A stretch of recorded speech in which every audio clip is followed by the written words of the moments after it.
product I want to tell you about, which is called Aquarium Detox. It's good for aquariums, but particularly good for ponds.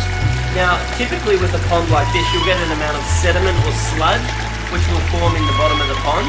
And the sediment or sludge is created by the nitrifying bacteria that grows in the water, which breaks down the waste from the fish and creates like an organic sludge over time.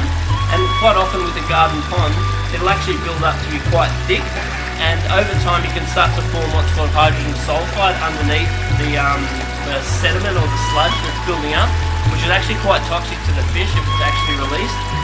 But this stuff here, Aquarium Detox, is a blend of 5 different bacteria which are normally found in mud, and so instead of relying on breaking the organics down and creating a slime, this actually goes in and eats the detritus and eats the actual slime itself, so it helps to de-sludge the pond. And I've put it in ponds before that are like, look that deep, and then I put a handful of this in, come back a few months later and found the pond's actually that deep, because this stuff's come alive and eaten all the sludge in the bottom of the pond. So it's really good for helping to keep your filters clean, because it helps to eat all the sludge that will be clogging up your filters, and it's really a good way of reducing algae, increasing oxygen.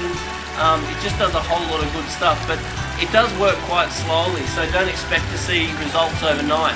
If you chuck like a handful of it into a pond and then give it a few months to work, and because it is bacteria from mud, it's not proper water bacteria, it does need to be topped up. So if you just repeat dose every 3 months just to top up the strains that are in there, otherwise it will tend to die off. So basically it's a good way of detoxing your pond, reducing algae, increasing oxygen, and reducing the need for filter cleans in both aquariums and ponds, but the results are much more dramatic in a pond for sure.